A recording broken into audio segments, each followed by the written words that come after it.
নমস্কার, আমি প্রিয়াঙ্কা। তো প্রিয়াঙ্কাস লাইফস্টাইলে আবার একটা নতুন ব্লগ নিয়ে তোমাদের সামনে চলে এসেছি। আশা করছি আজকের ব্লগটা তোমাদের ভালো লাগবে। তো অনেক দিন ধরে বন্ধুরা আমার শরীরটা প্রচুর পরিমাণেই খারাপ ছিল, খারাপ মানে অনেকই খারাপ।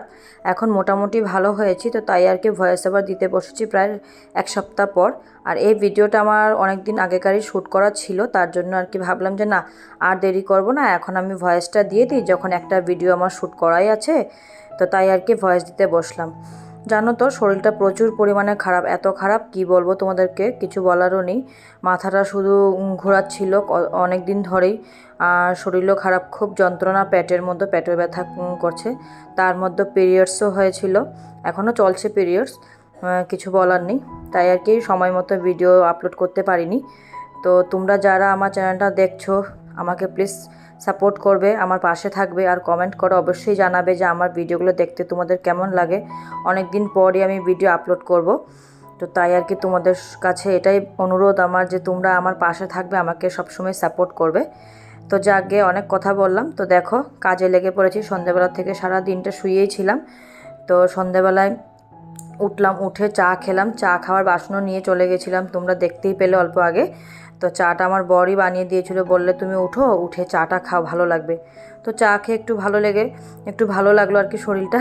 তো ভালো লাগার পর ভাবলাম যে না বসে থাকবো না, তাড়াহুড়ো করে কাজগুলো করে ফেলি, যেহেতু কাজগুলো আমার আস্তে আস্তেই করতে হচ্ছে, তাড়াহুড়ো করেও করতে পারছি না শরীরটা খারাপের জন্য। তো আগে প্রথমত একটু গরম জল করে রেখে দিলাম, রুটি করব। আর এদিকে চায়ের বাসনগুলো মেজে নিলাম, চায়ের বাসনগুলো মেজে নিয়ে এই যে কাউন্টারটার উপরে জল হয়ে গেছে, বাসনগুলো এখানে আমি মানে করে রেখেছিলাম তার জন্য আর কি। তো বাসনগুলো জায়গা মতন রেখে দিয়েছি, রেখে দিয়ে কাউন্টারটাকে মুছে নিয়েছি, ভালো করে মুছে নিয়ে চলে আসলাম আটা মাখতে। তো অন্য দিন আমি দাঁড়িয়ে দাঁড়িয়ে কাউন্টারের উপরে আটা মাখি, যেহেতু আজকে আমি দাঁড়াতে পারছি না, শরীরটা ভালো না, তোমাদেরকে বলেছি, এখনও পুরোপুরিভাবে সুস্থ হইনি যদিও, তো মোটামুটি আর কি ঠিক আছি। তাই আর কি ভাবলাম যে না আজকে বসে বসে আটাগুলো মাখবো। তো আটাটা তার জন্য বের করে নিয়ে বসে বসেই মাখলাম। তো মেখে ওইদিকে আটাটা আমি ঢেকে রেখে দিয়েছি, রেখে দিয়ে এখানে 1 কোটোর মতো চাল নিয়েছি, ওই আর কি আমার শ্বশুরমশাই আর আমার হাজব্যান্ডের জন্য ভাত বানাবো, আর আমার শাশুড়ি মা আর আমার জন্য রুটি করব। তো ভাবলাম যে না কি করা যায় ভাতের সঙ্গে, তো ভাবলাম আলু সেদ্ধ দিয়ে দেবো, তাই আর কি একটা আলু নিয়ে নিয়েছি, আলু সিদ্ধ বলছি, তা আলু নিয়ে নিয়েছি। এটাকে এই আলুর মেশিনটা দিয়ে, আলু ছোলার মেশিনটা দিয়ে, আর আলু ছোলা না ঠিক সব রকম সবজিই ছোলা যায়, তো এই সবজি ছোলার মেশিনটা দিয়ে আলুটাকে ছুলে নিলাম। তো জানো তো এই মেশিনটার কিন্তু বয়স আছে। আমি ঠিক বিয়ের পর থেকে এই মেশিনটাকে দেখে এসেছি, আমারও বিয়ের আগেকার মেশিন, এটা অনেকই বয়স। তো প্রথমত আমি যখন বিয়ে হয়ে এসেছি তখন এই মেশিনটা দিয়ে কিন্তু আমি ছুলতে জানতাম না সবজি, তো আমার শাশুড়ি মা আমাকে শিখিয়ে দিয়েছে। এখন এমন একটা অভ্যাসে পড়ে গেছি আমি, কি বলবো, এটা ছাড়া কিন্তু আমি আলু বলো, কোয়াশ বলো, ঝিঙে বলো, এসব আমি ছুলতেই পারি না। তো যাকে ওইদিকে আমি আলুটা ছুলে নিয়েছি, ছুলে নিয়ে ভাতটা রেডি করে রেখে দিয়েছি, পরে বসাবো। তারপরে এদিকে ঢাকনাটা উঠিয়ে দিয়ে ওই আর কি আটাটা দেখলাম সুন্দর, আটাটা নরম হয়ে গেছে, তারপরে একটা একটা করে লিচি কেটে নিলাম। প্রায় 9-10টার মতো রুটি হবে, সেগুলোকে এখন বসে বসেই বেলছি, কারণ দাঁড়িয়ে থাকতে পারছি না বেশিক্ষণ, মাথাটা ঘুরায় আর কি, তার জন্য আর কি বসে বসেই ভাবলাম রুটিটা করি। তার মধ্যেও জানো তো বন্ধুরা প্রচুর পরিমাণে গরম দিয়েছে, এত গরম কি বলবো, বলার আর কিছুই নেই। এত গরম, আর রান্নাঘরটাতে না আমার সবচেয়ে বেশি গরম। দাঁড়িয়ে থাকা থেকে আর কি রান্নাই করা যায় না। আর ওই যে চুলার উপরে, গ্যাসের উপরের দিকে তো দেখতেই পারছো, আর সবসময় দেখতেই থাকো, একটা জানালা রয়েছে, সেদিক দিয়ে কিন্তু প্রচুর পরিমাণে তাপ আসে, আর রৌদ্রর হিটটাও লাগে, তার জন্যই হয়তো শরীরটা খারাপ করেছে, ঠিক বুঝতে পারি না, জানিও না।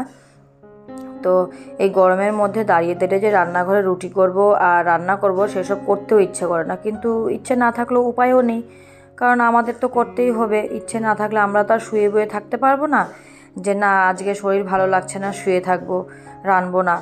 ওই আর কি একা যদি থাকতাম তাহলে ভাবতাম যে না করতে ইচ্ছে করছে না কিছুই, কাজ কাম, শুয়ে থাকবো, কিন্তু সেটারও উপায় নেই, কারণ ঘরে আর 3-4টে মানুষ রয়েছে, তারা তো আমার মুখের দিকে তাকিয়ে থাকবে যে না রান্না হচ্ছে বা খিদে পেয়েছে, কিছু না কিছু খেতে পারবই। তার জন্য আর কি বসে থাকতেও পারবো না, ওই আর কি কাজ তো করতে হবে, তাই আর কি সারা দিনের মধ্যে ওই আর কি একটু করে বসি, একটু করে শুই, তারপরে আবার কাজ করি। আর এর মধ্যে দিয়েও একটা খারাপ কথা কি, আমার শাশুড়ি মা কিন্তু করে, আমার যখন শরীরটা খারাপ হয় তখন আমার শাশুড়ি মা রান্না টান্না সবই করে, কিন্তু আমার শাশুড়ি মাও সেই দিন মাছ কিনতে গিয়ে ওই আর কি সিঁড়ি থেকে পড়ে গিয়ে পাটাও মুচকে গেছে, মুচকে গিয়ে ফুলে গেল। তো এখন তার শাশুড়ি মাকেও বলতে পারি না, যেহেতু একটা নিজের বিবেক, কীভাবে বা বলবো বয়স্ক মানুষকে। তার মধ্যে দেখছিও যে না এত ব্যথায় কষ্ট পাচ্ছে, পাটা তোমাদেরকে দেখাবো আমি ভিডিও করে। তো তার জন্যই আর কি শাশুড়ি মাকেও বলতে পারি না, তবুও শাশুড়ি মা যতটুকু পারে টুকটাক ওই আর কি কাজকাম করে, বেশিক্ষণ দাঁড়িয়ে থাকতে পারে না। তো যাকগে, তারপরে আর আমার রুটিটা বানানোর পরে আর ভিডিওটা শ্যুট করতে পারলাম না, কারণ খুব প্রচুর পরিমাণে শরীরটা খারাপ লাগছিল, তো আমি শুয়েছিলাম। তো রাত্রিবেলা আমার শাশুড়ি মাই আমাকে রুটি দিয়েছে খেতে, আর আমার বর আর আমার শ্বশুরমশাইকে মাই ভাতটা বেড়ে দিয়েছিল। তো তারপরে ভাবলাম না যে না আবার সকাল থেকে ভিডিওটা শুরু করি, তাই আর কি আবার সকালবেলা চলে আসলাম তোমাদের সামনে, এসে একটা বড় ইলিশ মাছ নিয়ে হাজির। তো আজকে অনেক দিন পরে ঘরে ইলিশ মাছ এলো, ইলিশ মাছ খাবো। তো আজকে একটু শর্টকাটে দেখালাম আমি ইলিশ মাছের রেসিপিটা। তো মা মাছটা কাটলো, কাটার পরে ধুয়ে টুয়ে দিল, আমি এদিকে মশলাটা রেডি করে ফেলেছিলাম, রেডি করে ফেলে তো আমি এদিকে মাছটা বসিয়ে দিয়েছি, ভাপাটা বসিয়ে দিয়ে এদিকে কাজ করতেছিলাম। আর এদিকে দেখো প্রচুর পরিমাণে গরম, তো তাই আর কি আমার শ্বশুরমশাই বাজারে গিয়েছিল, আর কি আইসক্রিম কিনে নিয়ে আসলো। তো রান্নাটা শেষ করলাম, রান্নাটা শেষ করে একটু বসলাম, যেহেতু একটু বসে একটু কাজ করি, তোমাদেরকে অল্প আগেও বললাম, তো ওইভাবে করে কাজকাম করছিলাম। তো তারপরে যখন আইসক্রিমটা আনলো, তা মা বললো যে আইসক্রিমটাকে খেয়ে নে, দেখবি একটু ভালো লাগবে। আর যেহেতু আমরা সবাই এখানেই বসেছিলাম রান্নাঘরের সামনেতেই, প্রচুর পরিমাণে গরম দিয়েছে, যে দেখো মানে রোদের হিটটা পুরো ঘরের ভিতরে লাগছে, তো তার জন্য কেমন মানে লাগছে আর কি এই ভিডিওটার জায়গাটার মধ্যে। তো তারপরে এদিকে আইসক্রিমটা খেলাম, আইসক্রিমটা খেয়ে সোজা চলে আসলাম রান্নাঘরে। এসে রান্না তো শেষ, তারপরে ভাবলাম যে না কড়াই দুটো ছিল সেগুলো মেজে নিই, আর কিছু টুকটাক ওই আর কি রান্নার বাসনই ছিল সেগুলো মেজে নিলাম। তো মেজে নিয়ে এখন ধুয়ে নিচ্ছি, চলো আগে বাসনগুলো ধুয়ে নিই ফটাফট করে।